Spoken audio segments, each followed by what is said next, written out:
They came for Thomas Walsh just after 4 a.m., when the desert was at its most honest. Thin, cool air, stars like pinpricks against a black sheet, and the house where a retired executive lay awake with guilt and a book he'd never finished. The visitor did not arrive with the thunder of helicopters or the blare of sirens. It arrived like a question that would not go away. This alien revealed what will happen after 2030. The narrator begins, not to declare a fact, but to point at a claim that landed in the center of an ordinary life and would not let go. The words are sharp, terrifying, urgent. But terror is only the opening chord.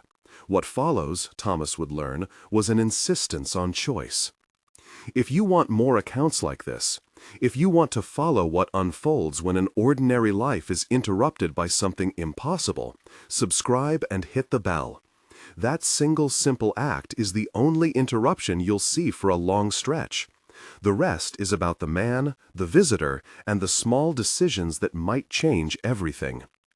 Thomas Walsh was 67, and his life looked complete if you measured completion by balance sheets and titles. He had an executive pension, a comfortable house on the edge of town, a wife who still knitted on evenings, and a grandson who said his name the way it should be said, Tommy, with an extra syllable of wonder. But in the quiet parts of night, when the television was off and the house gave up its soft noises, Thomas felt a pressure that the words missing purpose only faintly described. He kept a stack of books on the living room table, spirituality, history, memoirs of people who'd somehow reassembled themselves at 50, 60, 70. He'd buy them in bursts, driven by a hunger he couldn't name, then set them down, unread. Sometimes he would sit and open one, letting the words wash over him like explanations that didn't quite land. In daylight, he was a grandfather who taught his grandson to build simple wooden cars in the garage, and then watched with a kind of surprise when the boy's attention moved elsewhere. At night, his mind tracked like a loose marble, rolling over the same questions. Why now? How had success left his inner life empty? Why did sleep refuse him? Linda, his wife, was not a woman who chased mysteries. She made coffee that tasted like a small blessing, planted succulents in the yard, remembered birthdays with a precision that felt like care. She saw Thomas's unease, sometimes with worry and sometimes with the practical Midwestern instinct to fix, make a doctor's appointment, see a therapist, eat better. Their son, called from the city, settled into his routines. The grandson, 6 years old, earnest, present, brought a kind of light that Thomas found both healing and heartbreaking, as if the child unknowingly measured the distance Thomas felt from himself. On the night the visitor arrived, Thomas was out in the backyard because he had learned that air could be salve. The desert at that hour did not pretend to be anything other than empty and enormous. He had a thermos of coffee and a chair scavenged from the porch. He had, for reasons he could not fully explain, opened one of his new books to the chapter about cycles, old ideas about eras and return. A sentence here about a celestial sweep that recalibrated the firmament every many thousands of years. He read until the words blurred and then closed the book because the silence around him had become loud enough to listen to. It was then the light arrived. At first it was distant, a white bloom thick as a new moon, washing the night with a pale, curious color. Then the glow contracted into a sphere that hovered low over the scrub and mesquite. It made no sound Thomas could name. It felt like the world exhaling. He thought of helicopters again, then felt the thought leave him, absurd in this impossible hour. The object descended without the groan of metal, without the crackle of engines. It lowered like a stone dropped into water, and then held, perfectly balanced, a small disk of luminous skin suspended above his lawn. From the sphere a figure stepped, tall, elongate, as if modeled on the lines of reeds. It moved with an economy of motion that made the air around it look deliberate. Its surface did not reflect light the way human skin does. It seemed to channel it, as if the being were partly formed of the same radiance it carried. Thomas's heartbeat announced itself like a drum. He had been a man of meetings and negotiations, used to asking questions of people who answered in language, contracts, numbers. This moment dispensed with all that. There was a sound, but not in his ears. It washed through him the way music can, a pressure on the back of the mind before words. Then something arrived in his head like a small, clear bell. "You carry a quiet hunger," the voice said, not aloud, not spoken, but present enough to make him flinch. "It is not shame, it is a pressure to remember who you promised to be." Thomas blinked. He could have fled. He could have run inside and woken Linda. Instead, he remained, as if an old part of him, long trained by the weight of executive discipline and the new ache of hunger, knew that some rules did not apply here. The being did not speak in paragraphs. It presented small truths and images in rapid succession, the way a slideshow might present snapshots. Thomas felt them, not with his ears, but with a sudden reshuffling of memory. "You are near the edge of a shift," it communicated. "You have sat through an era of denser weight. The planet is breathing a different way. There is a river splitting." The word river, its sense, carried an image, a current widening, separating banks, people on different sides observing the other as if through water. Thomas felt terror and curiosity braided together, a twin cord that made him sit straighter in his chair. The visitor's claims were specific and odd. It spoke, in the language of images and concise phrases, about cycles that the human books had named differently. An arc roughly 26,000 years long, the being said, tied to what it called precession, a slow wobble in the planet's orientation. This was not a fact Thomas could verify on his lawn. It was a worldview presented as a map. The being described Earth as a living system, a body moving through layers of frequency, much like a radio tuning through stations. Some stations are dense, heavy, others are thin, luminous. Third density, the being said, and Thomas understood that the word was a label for a way of being dominated by fear, separation, and material immediacy. Fifth density, it said later, meant a field suffused with heart-led choices, reduced friction between intention and outcome, more cohesion among beings. These were not scientific classifications in the way a physicist would offer a peer-reviewed paper. They were terms within the visitor's explanation, an interpretive vision meant to map possibilities rather than to assert incontrovertible truths. Thomas felt his skepticism rise, as it should. A retired executive knows the value of evidence. Yet skepticism here moved at a different tempo. The being did not demand uncritical belief. It presented images and then waited, like someone offering an uncomfortable but necessary reflection. "You are standing between what has been and what might be," it communicated. "The river is widening. The window is finite within your line of sight." When the being spoke about timing, it attached careful words. The shift, according to what the visitor showed, had accelerated after a threshold they construed around 2012, and within the being's vision, a crucial period, roughly 2025 to 2033, would be the time when the separation of frequencies became more difficult to traverse.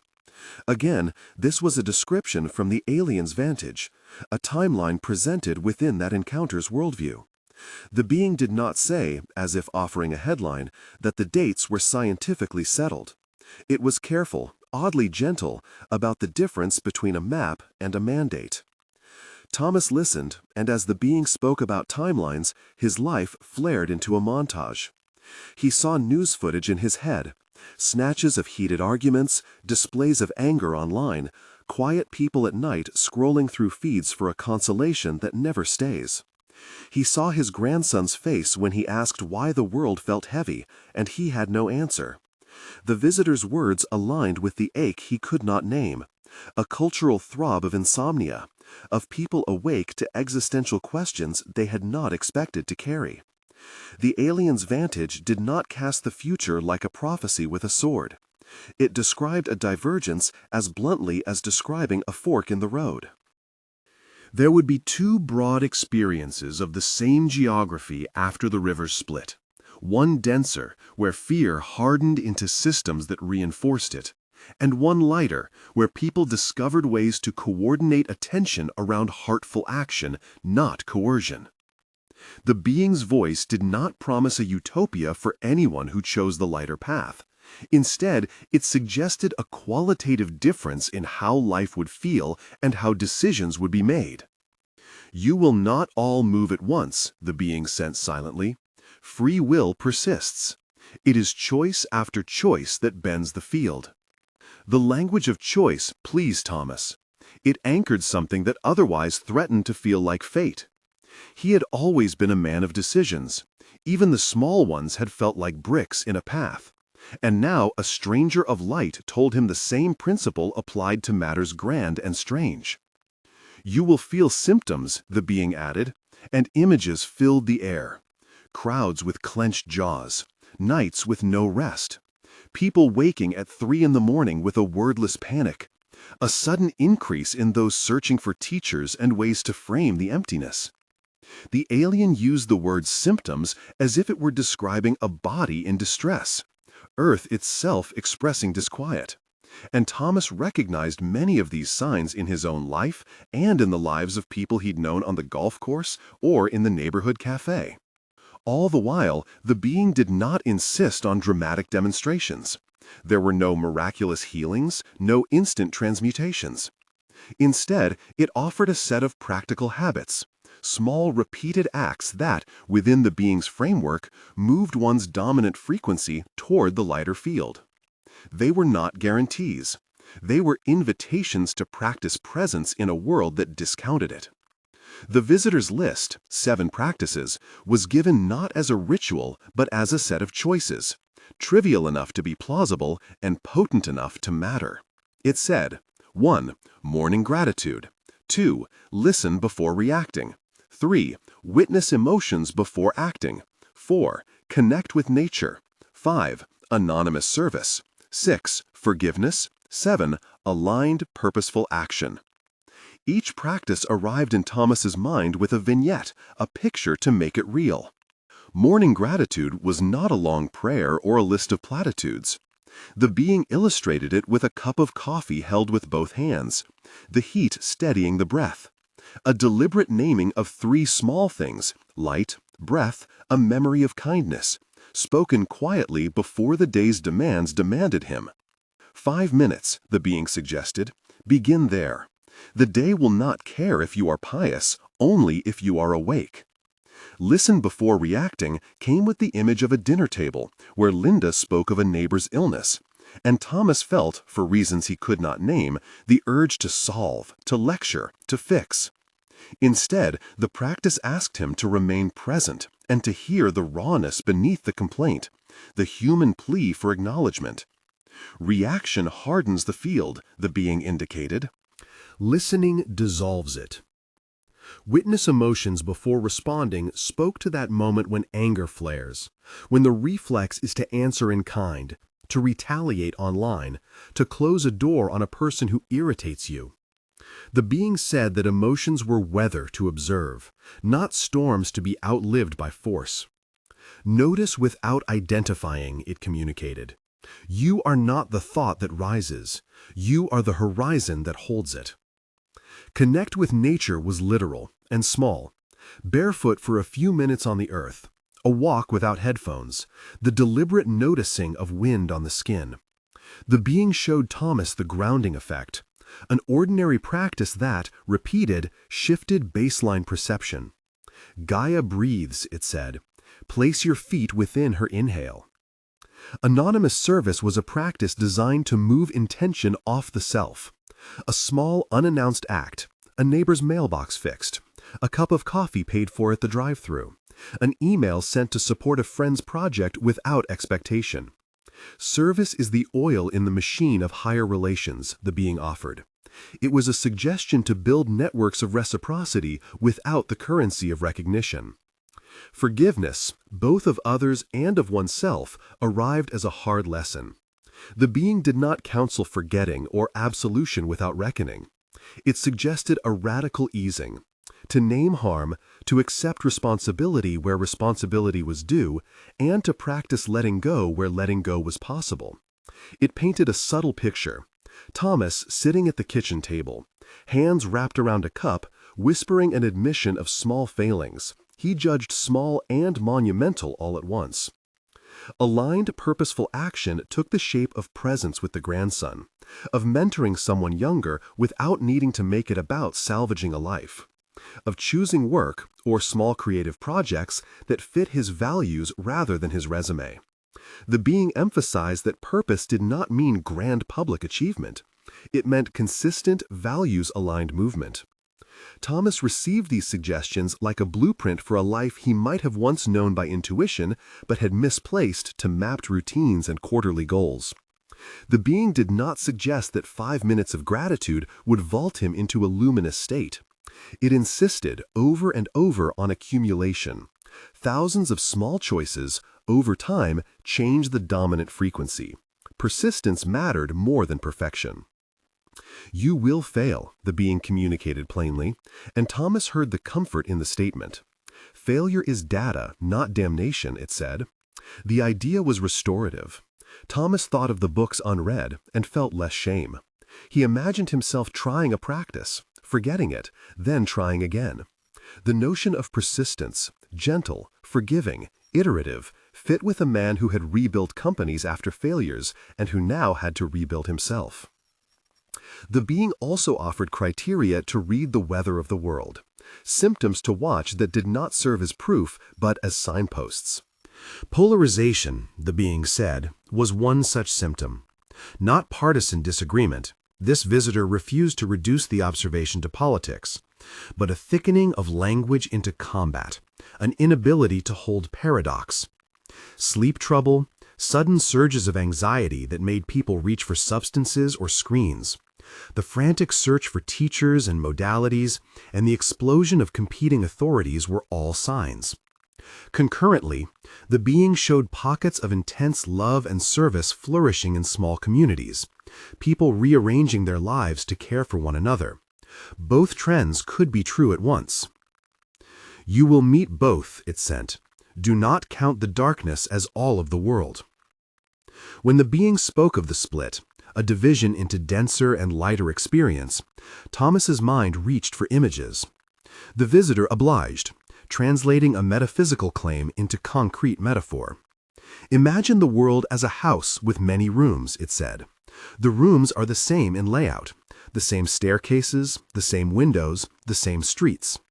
But in some rooms, the wallpaper darkens, the air grows thick, and the conversations close down into fear. In other rooms, the light is warmer, the conversations become craft, how to live with less harm, how to bind community, how to design systems that follow a heart's logic. The rooms are separated not by geography so much as by dominant choices and by the constant repetition of those choices. And what about those who cannot choose? Thomas asked the silent night, not out loud, but the question rose like a bird. Some people are trapped by circumstances, by mental illness, by systems of scarcity. The being did not pretend to erase structural injustice with a list of practices. It acknowledged limits and urged collective care. You do not abandon the neighbor who cannot move, the being communicated. Use the institutions and community that support those in need. Seek professionals where pain is clinical. This is not an escape clause for society's obligations. The compassion in that sentence settled something in Thomas. The being acknowledged that spiritual language could be misused to blame the vulnerable. It refused that trap. When it came to the timeline, the 5-year sting leading into the early 30s, the visitor's tone intensified. It did not speak like a news anchor, but like an elder who had watched patterns repeat in other places. It reminded Thomas that, within its map, The threshold had been crossed in the sense that the Earth's feel had changed. The being urged attention not to alarm, but to mobilize. You can move between rooms now, it said, but the river will deepen. After this window, the seam will be harder to cross without concentrated recalibration. The image was of a tide. Within the visitor's map, a person could change frequency. It required intentionality and a lot of small moments, but it was not impossible. Thomas understood the invitation to practice as a form of hope with teeth. He also felt its weight as responsibility. The being did not stay forever. It remained long enough to plant the image of daily practices and then receded to the sphere, which rose like a slow breath and vanished into the larger darkness of the sky. The desert settled back into itself, as if it had never been interrupted. Thomas sat in the chair for a long time after the light left. He could not say precisely how long. He felt raw, as if he'd been wrung out. The words of the being lingered like music once the instrument has stopped, present enough to be remembered, but not audible in the world's ordinary language. The map the being had offered would not be a proof to any friend he called. It would be a conviction that began as an experience, then opened into work. He went back inside, carrying the thermos like a relic. Linda stirred, sleepy and steady. He told her, haltingly at first, about the light, the being, the images. She listened more than he expected, with a practical curiosity and a reserve that matched her character. Between them they held something fragile, a man altered by a night he could not entirely explain, and a woman who loved him and wanted the simplest things, sleep for him, normalcy, folded into the possibility that something real had occurred. Thomas found himself starting where the visitor had suggested he begin.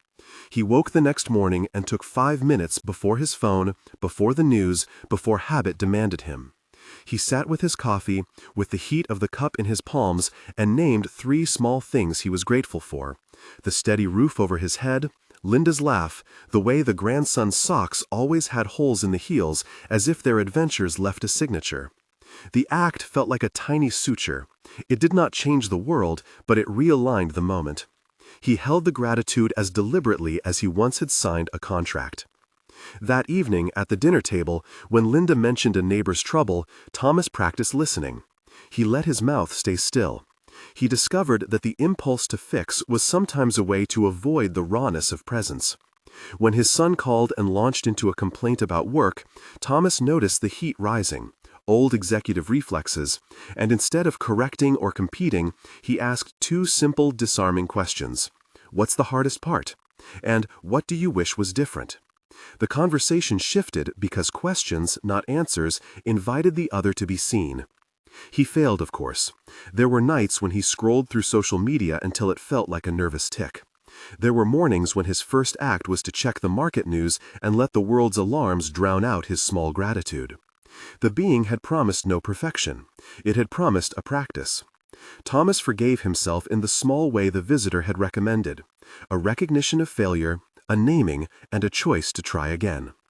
As the days became weeks, Thomas became something quieter than a believer. He became a practitioner of tiny acts aligned with a set of values: tending relationships, choosing presence, offering service with no audience. These acts multiplied quietly. He fixed a mailbox for an elderly neighbor without remarking on it later. He spent an hour one Saturday teaching his grandson to tie a proper knot, and in the boy's attention he felt something like replenishment.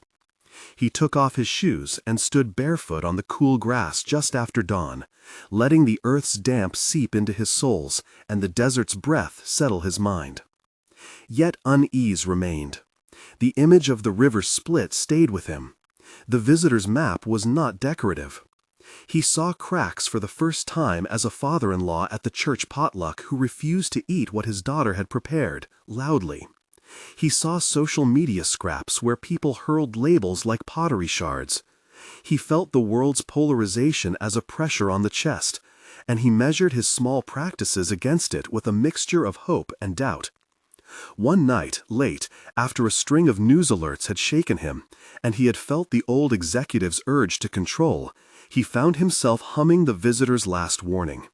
The being had not been theatrical. Its final words had been quiet, urgent in the way of a clock striking. You will choose habit by habit. The seam will thicken. Choose who you want to be as the river moves. That sentence kept returning. Thomas could not sleep.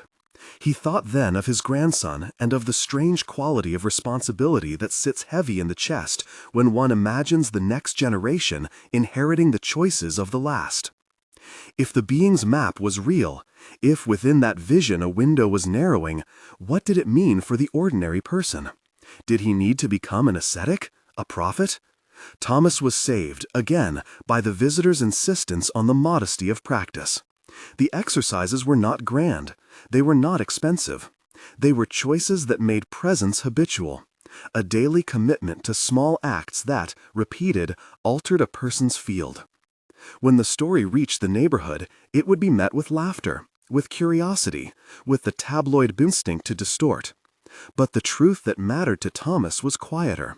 He had work to begin in his own heart, in his own household, in the small civic spaces where habit multiplied.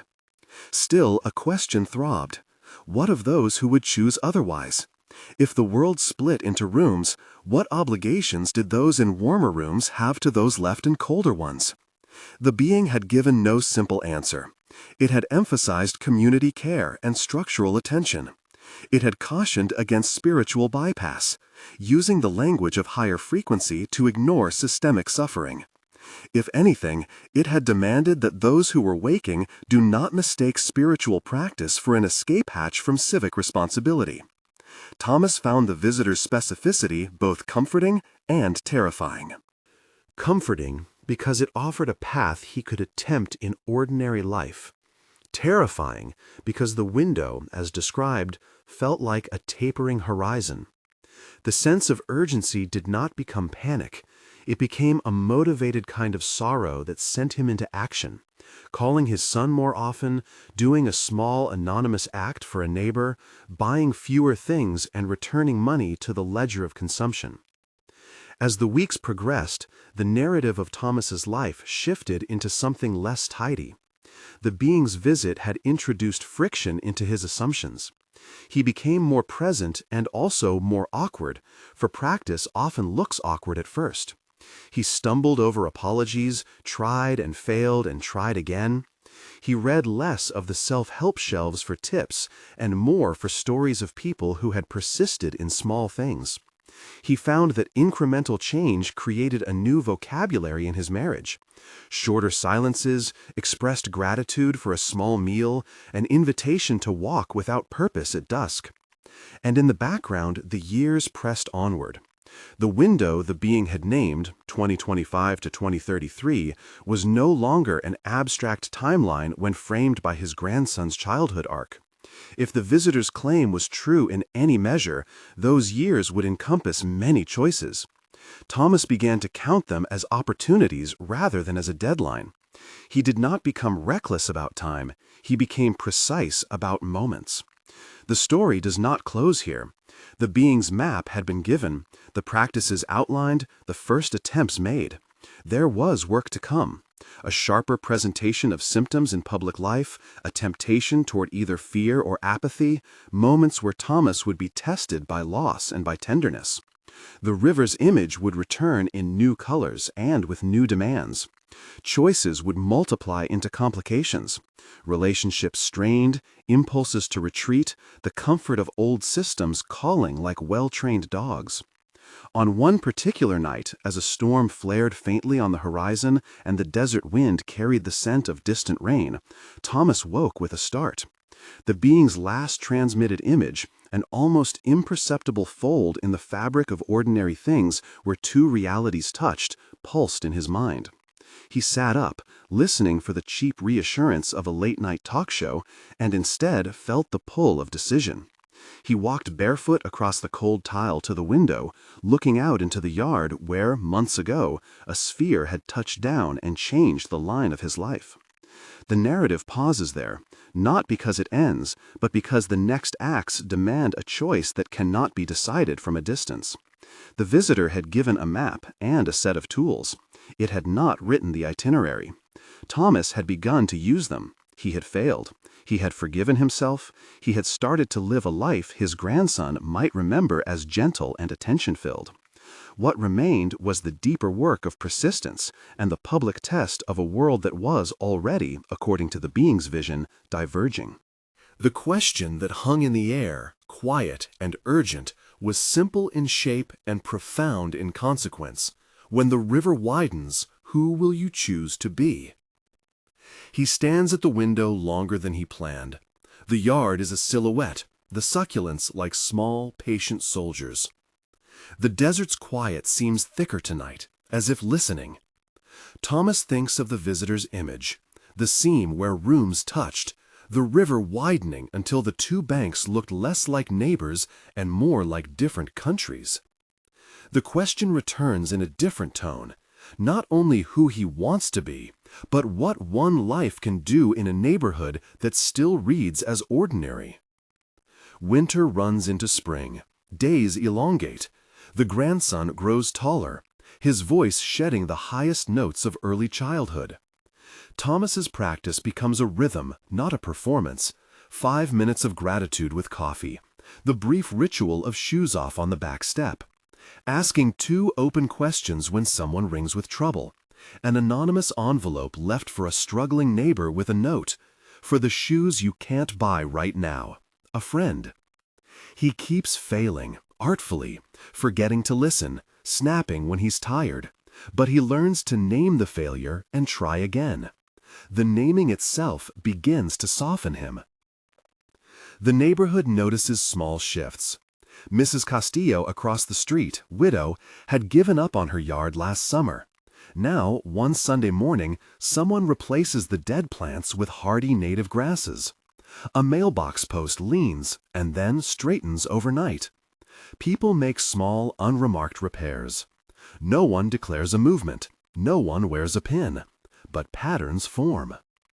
Not everyone acts with generosity. There are town meetings where voices sharpen. The coffee shop where the city's retirees convene holds debates that leave people angrier than they arrived. A local online forum, not a single place, but a pattern of threads, begins to resemble a rough tide. Certain posts churn hatred into more hatred. Others quietly draw readers toward practical mutual aid. The visitor's images return unbidden. Rooms, wallpaper darkening, pockets of warmth blooming.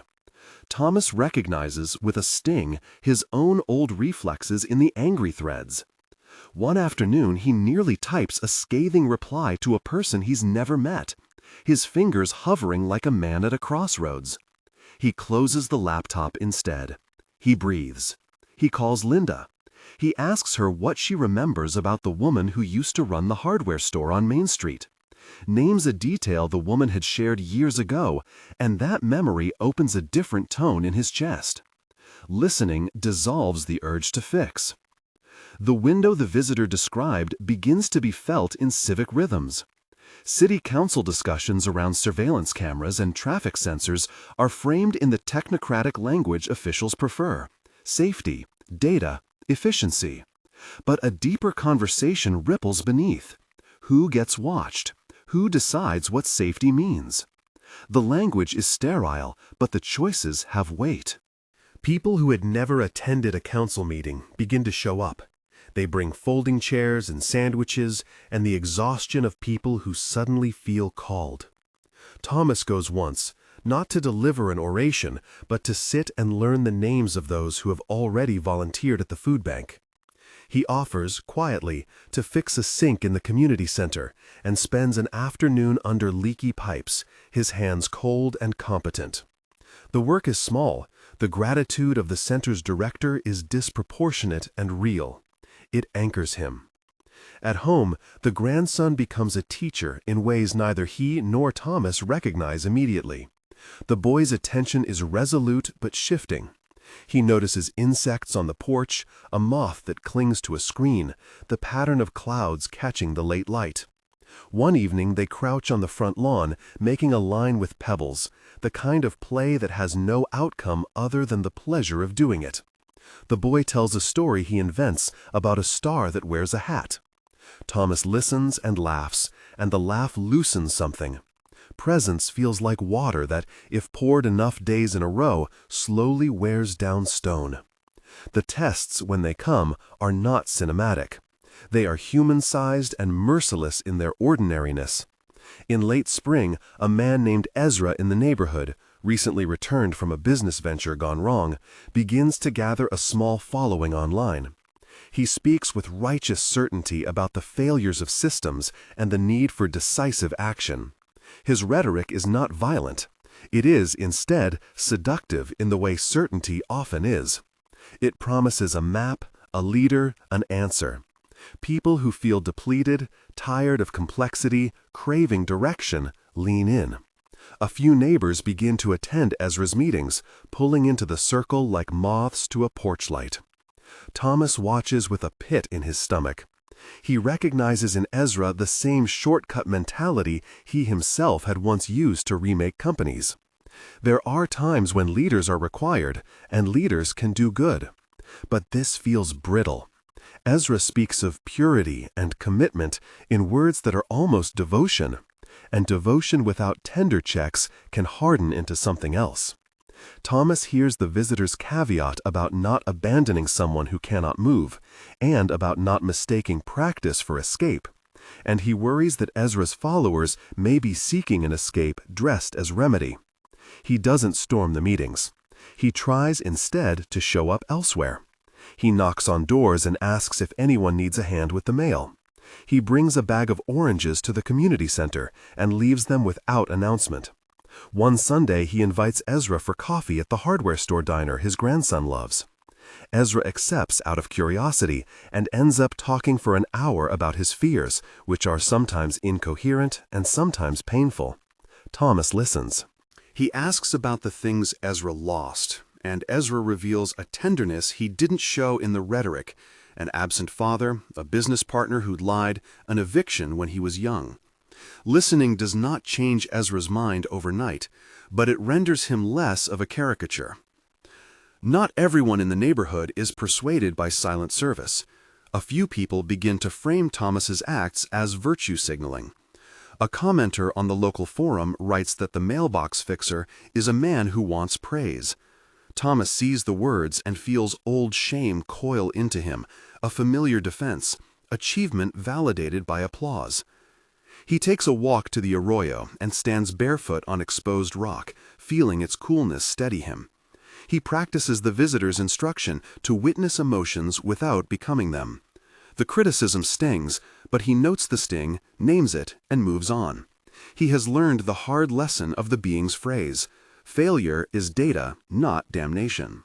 The global whispers that once seemed abstract begin to find local shape. A private contractor wins a municipal contract to install a smart streetlight system pitched as a conservation measure. The system promises efficiency: lights dim when no one is around, sensor-driven. At the council meeting, city staff praise the environmental benefits. But a resident raises a question: who controls the system? Will it be used to enforce curfews? Can it be hacked? The conversation becomes a moral economy argument dressed as procurement policy. It is not a conspiracy. It is public policy, and the public must decide. The resident's voice echoes the being's warning: dense systems harden into control when fear is the currency. The meeting becomes a lesson in civic literacy. Attending matters more than many realized. Thomas finds himself learning administrative language he once avoided. He reads procurement documents with the patience of a man accustomed to balance sheets. He asks questions about data retention and governance at a public hearing. His curiosity is novice and awkward, but it matters. He finds a small group of others: teachers, a nurse who works nights, a software engineer who also attended out of worry. They begin to meet weekly at the library, not in a secret society, but in an open circle, to talk about how to hold institutions accountable without devolving into suspicion.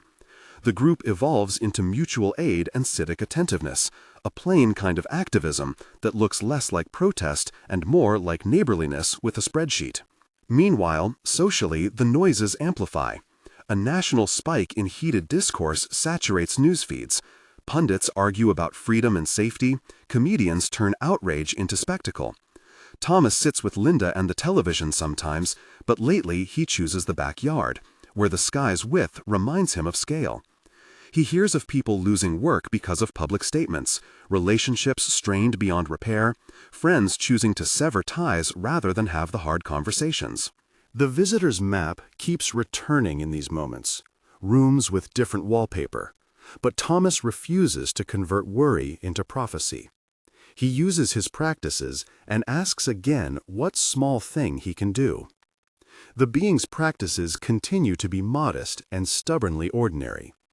Each one is an axis on which his days turn. Morning gratitude, still 5 minutes, named things specific to the day, neighbors' names, the way the light hits a cup, the texture of a particular memory. The practice does not inoculate him against sorrow, but it reduces the speed at which sorrow converts into reactivity. Listen before reacting. Thomas applies this at a PTA meeting where a parent lashes out about school policy. He doesn't try to answer every aggressive claim. He asks 2 gentle questions and invites others to speak. Witness emotions before responding. He uses this one when his son calls with market stress and he feels the old urge to advise. He breathes, recalls himself as Horizon, and asks instead how his son is coping. Connect with nature. Bare feet remain a small ritual. Once, on a snow-mottled morning, he puts his feet on cold stone and feels the desert harden and soften under his soles. Grounding, not mystical. Anonymous service. He continues to do small, uncredited repairs. Once, a woman in the next block discovers a care package on her porch with a thermos and a note, warmth for a hard day. She calls the community center to ask who would do such a thing, tears in her voice. The act ripples. Forgiveness. He practices forgiving himself for times he reverts to cynicism. He writes a note to a friend he'd neglected and leaves it in the mailbox. The friend returns the next day with a pie. Aligned, purposeful action.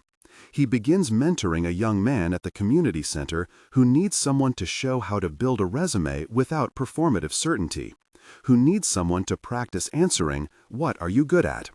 Thomas learns to guide without directing. His ego learns patience. Each practice is a small deposit into a behavioral bank. There are withdrawals, anger, fear, laziness, but slowly the balance shifts. As his small community forms, so do cracks. A neighbor, Carol, used to be warm and friendly. After a brief hospitalization and a subsequent rift with her estranged son over politics, she begins to withdraw. Her yard goes untended. Thomas offers to mow. She refuses, embarrassed. One afternoon, he leaves a note and a potted plant on her porch, and, after a week, she calls him to say thank you and invites him in. The conversation is close and awkward. At one point, Carol asks if he's part of a cult. He laughs, a short, surprised sound, and says no, just a man trying to be useful. These human negotiations are the backbone of what the being called raising frequency. Not a metaphysical powder sprinkled on the world, but the slow accretion of habits that change how humans meet each other. When Thomas sits with Linda at night and recounts these small events, she sometimes shakes her head in wonder and sometimes in worry. "We're doing the right thing?" she will ask in a tone that seeks permission. He answers in the only way he can, by naming actions rather than absolutes. "We are trying," he says. "We are choosing." The more he practices, the more the visitor's image of choice, habit by habit, feels literal in daily life. But the test that reshapes him finally is a loss that finds no neat metaphor. In late autumn, a friend from his former executive life, Michael, who had been an unlikely confidant, dies suddenly. Michael's funeral is small and abrupt, and there is no time to do the conversations they'd promised. Thomas goes home stunned, not with cosmic terror, but with the raw, particular ache of human absence. The old executive in him wants to frame the loss as an inefficiency, a missed chance, but that problem-solving impulse rings hollow here. Grief becomes a teacher. For weeks, Thomas stumbles through sorrow, practicing what the being called witness, feeling the weather rather than trying to alter the climate immediately. The sadness loosens some habits that had felt safest. It makes him more real with Linda, more vulnerable with his son. He calls his grandson and tells him stories about Michael, simple tales of a man who liked bad coffee and better jokes. The boy listens and asks gentle questions, and Thomas finds that telling stories is a way to keep someone present. The being's caution about not using spiritual practice as a bypass is worth more now than any map. The inner work is not an escape from making restitution, from apologizing, from paying for therapies, from attending to relationships that need mending. Thomas signs up for a course at the local adult learning center about listening and conflict resolution, not because he imagines himself a counselor, but because he wants more skill with the human mess. The class is full of people whose lives have a texture of personal failure and hope. They are not a cult, they are people trying to be less harmful. Outside the neighborhood, events intensify in ways that resemble a pressure cooker. A national health scare is handled incompetently by some institutions, and the media's taste for speed over nuance turns fear into a political football. People panic buy and supply chains strain. The being's image of the world as a body with symptoms clangs against reality. Public systems groan, small businesses suffer, and communities that are already fragile feel the strain most acutely. The fact of systemic injustice, the visitor had acknowledged it, thrust itself forward. Not everyone has the luxury of barefoot reconnection or anonymous acts. Many are running on bare survival. Thomas uses his modest influence to push a local petition that supports small businesses and strengthens the food bank budget. He is not naive. He knows structural issues are not solved with gratitude. But the thing the being called refusal of spiritual bypass is now a policy conversation. The line between practice and politics becomes the workaday hole where real people hurt. As the window the being described edges closer, the tone of public conversation changes. Some extremes grow more extreme, others mellow into new kinds of cooperation out of sheer necessity. The visitor's claim that movement between rooms would become harder rings like a warning and like a test. Thomas sees both. A neighbor who grows more isolated because her social feed has become an echo chamber of rage. A teacher who opens her classroom on Saturdays to families who need kids to be fed. A small clinic that offers sliding-scale counseling. These are not grand narratives, they are acts of neighborliness that add up. One winter evening, Ezra, whom Thomas had once taken to coffee, shows up at the community center with a group of followers. He has shifted. The rhetoric is less glib now. There is wear in his voice. He talks about the vulnerability of the world and confesses that some of the certainty he once offered was a way to cover his own wounds. The meeting is tense. A few old followers cheer with teeth. Thomas watches him speak and wonders how much of change needs to be public and how much private. At the end of the meeting, Ezra asks if Thomas will teach a session on how to listen. Thomas agrees. The act is small but consequential. People who once sat on different sides of a fence now watch each other try. Not all experiments have tidy outcomes. A fellowship that formed to promote neighborhood resilience breaks down under the strain of personalities and unpaid commitments. Funding dries up, an argument about priorities fractures the group. Thomas and a handful of others stay, not in heroism, but in unfinished business, cleaning up the loose ends of good intentions. The being had warned that persistence mattered more than perfection. Thomas begins to feel the truth of that in the slow rebuilding. Into this atmosphere, a new claim arrives from a national source, an authority with influence, about a technology that promises to optimize human behavior through subtle nudges. The claims about control, freedom, and safety swirl in the headlines. Some people embrace the tech as a path to order. Others see it as a path to control. The visitor's language about dense systems chillingly echoes in local debates. Thomas, who once managed mergers with such instruments, is both fascinated and suspicious. He attends a demo, learning about the mechanisms and the claims. The demo sales pitch is slick, less friction, smoother coordination. But someone at the back of the room asks, who decides what smooth means? The question lands like a bell. This is the longer arc the being described. Technological sophistication combined with cultural fear can coalesce into systems that harden. Thomas knows there is no simple villain. The people selling optimization often mean well. The problem is the underlying fixation on outcomes rather than relationships. He brings the question back to the community circle. What does it mean to hold data responsibly? How do we ensure governance is participatory, not paternalistic? The group's conversations become practical exercises in civic design. Who gets a seat at the table? What transparency looks like? How consent is embedded in systems? The year turns. The visitor's described window narrows. The tension in the world is not a sudden apocalypse. It is 1,000 small points of strain. A winter storm knocks out power for days. Neighbors share generators. A factory closes, and local churches become de facto employment counselors. In each moment, the question returns: what will you choose? Not as a cosmic ultimatum, but as a daily ledger. In early spring of what would have been a milestone year in the visitor's timeline, the grandson loses his first tooth. There is a small ceremony in Thomas's living room. A lost tooth under a pillow, a note from a kid who imagines a tiny exchange. The boy is thrilled and a little solemn. Thomas holds the moment like a prayer. This small domestic joy is a luminous counterpoint to the broader anxieties. Presence with small people becomes a spiritual practice as ancient as it is mundane. Then comes a rupture that no map could have rendered simply.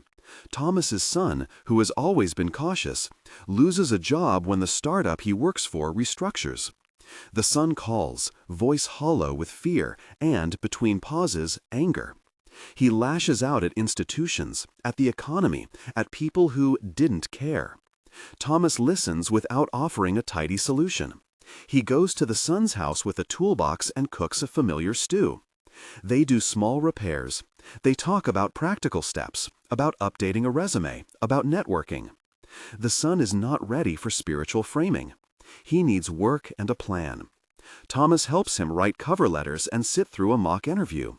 The son finds steadiness in action, not in philosophy. Thomas learns to hold both, spiritual practices and practical interventions. The being had insisted that care and systems matter. This is what he now does. As months accumulate, there are moments that feel like thresholds. In one such moment, a neighbor's son is arrested after a brawl linked to an online rumor. The altercation could have been prevented, perhaps by different community norms. The police arrive, and the neighborhood's fractured attitudes become visible. Some blame the other side. Others call for deeper community engagement.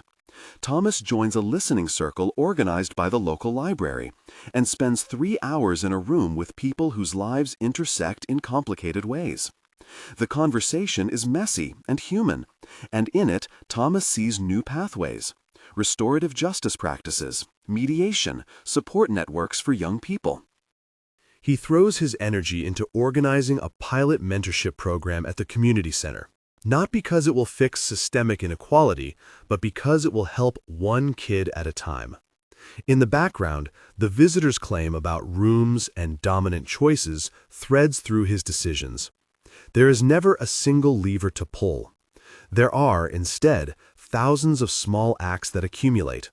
Sometimes those acts are humble, mowing a lawn, bringing soup. Sometimes they are administrative, showing up at a council hearing, pushing for transparency. Sometimes they are human, saying sorry when deserved, holding anger without being consumed. Thomas learns to measure progress in small metrics: fewer harsh words at dinner, a neighbor who smiles again, a child who finds a mentor. The culmination of the narrative is not a thunderclap, but a public test, a town emergency that demands communal response. A sudden chemical spill at a nearby industrial site forces an evacuation for a few hours. The city sets up shelters and volunteers mobilize. It is in this crisis that the neighborhood's habits are tested. People who had once been strangers now coordinate to help the elderly, to ferry pets, to make sure the community center's list of allergies is updated. The density the visitor spoke of, systems that harden into control, shows one face: bureaucratic confusion and fear-fueled hoarding. The light shows another: neighbors who park cars and make room for someone else's fragile life. Thomas works at the shelter overnight, serving coffee and listening to people who panic about their medicine. He helps an old woman find her inhaler and a young couple decide what to pack for their toddler. Exhaustion hits in waves. He rests briefly on a folding chair and breathes. He remembers the being's phrase about small, repeated acts. In this moment, those acts add up to shelter and blankets and the kind of human decency that cannot be procured by a purchase order. When power is restored and the neighborhood disperses back to living rooms and yards, there is the fatigue that feels like the aftermath of a good battle, hard-earned and communal. The day after the spill, the local paper runs a photo of a group of volunteers, faces flushed with effort, broken smiles. The piece quotes officials and volunteers alike. The story is ordinary and necessary. In the comments section, someone writes that the neighborhood kept its humanity. Thomas reads the words and feels a quiet warmth. A neighbor who had dismissed his small acts months ago brings him a thermos and a gratitude note. It is not validation he seeks, but the recognition moves him. Still, the window's visitor edges outward. The world does not snap into two neat realities. What the being described as increasing difficulty in moving between rooms begins to be discernible in subtler ways. Habits harden, networks form that favor like-mindedness, algorithms recommend content that reinforces pre-existing views. The being's assertion that the seam would thicken is visible, sometimes in the bluntness of policy and sometimes in the subtle hardening of habit. Thomas sees both. He also sees the inverse: people who choose again and again the smaller things, the daily acts that constitute a different atmosphere. In the final months of this period, Thomas is asked to speak at the community center's anniversary. Humble, a folding table, a coffee urn. He is nervous. He had not planned on speaking publicly. He is not naive about hubris. His speech is plain. He begins by telling the simple story of a light that visited him one long night in the desert. He does not insist the account be taken as proof. He frames it like a map given to a man who was tired. A map that told him something plausible and asked him to try kindness in small doses. He reads no scripture. He offers no doctrine. He lists the 7 practices as a bulleted habit of days, not as a magic formula, but as practical starting points. People nod. Some of them have been practicing in their own ways. Some are hearing the list for the first time. When he finishes, a woman stands and says, "I lost my job last year. My family moved in with me for a bit. If it weren't for someone knocking on my door with soup, I don't know what I would have done." She thanks him and the community. The applause is soft, sincere. Thomas leaves the stage feeling both exposed and grounded. He remembers the visitor's insistence on free will. The choices are not compelled. They are invitations, and invitations can be refused. In the months that follow, Thomas redoubles ordinary acts and accepts his limits. He sits more with Linda, learns to hold grief without performance, plays long afternoons with the grandson, who now prefers to read about constellations rather than wear hats on stars. He continues to fail. He continues to forgive himself. The notion of perfection is eclipsed by the practice of showing up. The narrative reaches its close not with a cosmic reckoning, but with an image the being might have endorsed: a neighborhood picnic in late summer, folding tables under string lights, children chasing one another, an older woman knitting in a lawn chair, a teenage volunteer teaching a younger boy how to tie a knot. The air is warm. The conversation is ordinary. The sky in the west is orange and slow.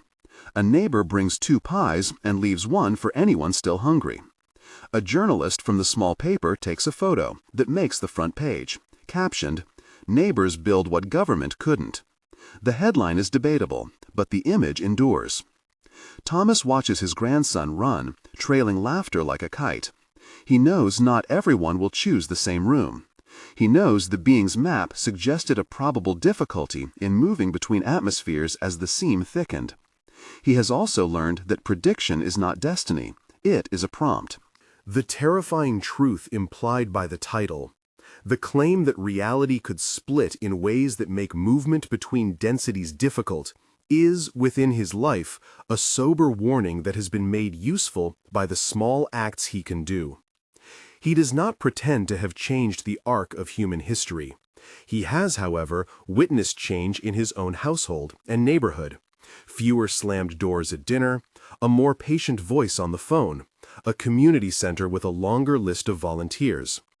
He has seen how service moves other people's lives and how civic competence can blunt the effects of fear.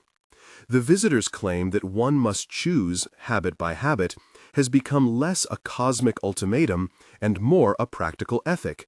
Do the small things, govern the systems, tend those who cannot move, seek professionals when pain exceeds practice.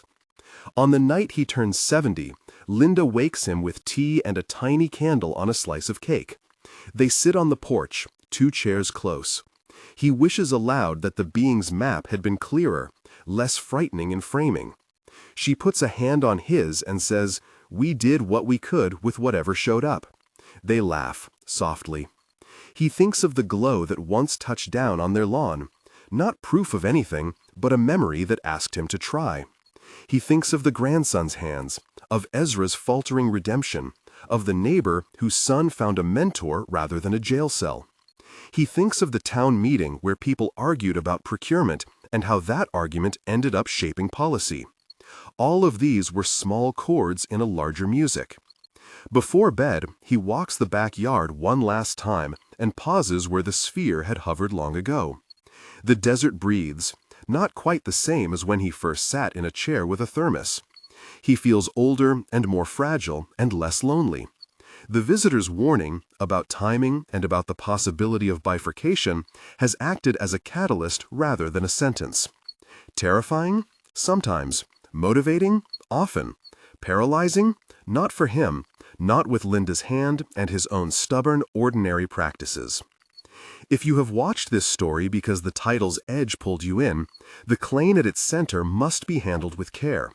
The being's description of cycles, the idea of a 26,000-year arc, and the time frame around 2012 to 2033 were presented to Thomas as part of the visitor's way of explaining patterns.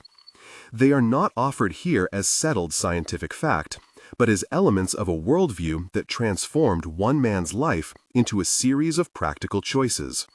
Whether you accept the metaphysical map is less important than the invitation it provides, to choose, again and again, how you will meet your neighbors and your own interior life. If any of this resonates, if a part of you hears the urgency and wants structure, a resource is available. An ebook titled Reconnecting with Your Divine Essence collects the 7 practices and offers guided exercises you can adapt to your daily life. The link is in the pinned comment and the description. For those who want more individualized conversation, consultations with trained guides are listed there as optional support. These resources are offered as tools, not as guarantees. Transformation is not a product, but the result of persistent, humble action. And if the feelings here bring acute distress, if you are struggling with depression, suicidal thoughts, or serious anxiety, please seek professional help. Spiritual practice can be a companion to clinical care, not a substitute for it. The last image is small and domestic. Thomas on the porch, a cup of tea cooling between his hands, Linda beside him, the grandson asleep with a book on his chest. The sky is a slow turning page. Choice remains, habit by habit, day by day. The terrifying claim that an alien revealed a possible division in reality after 2030 is, for Thomas, a summons to ordinary courage. The world may contain rooms of thick wallpaper and rooms of warmer light. The question will always echo in the background of any life.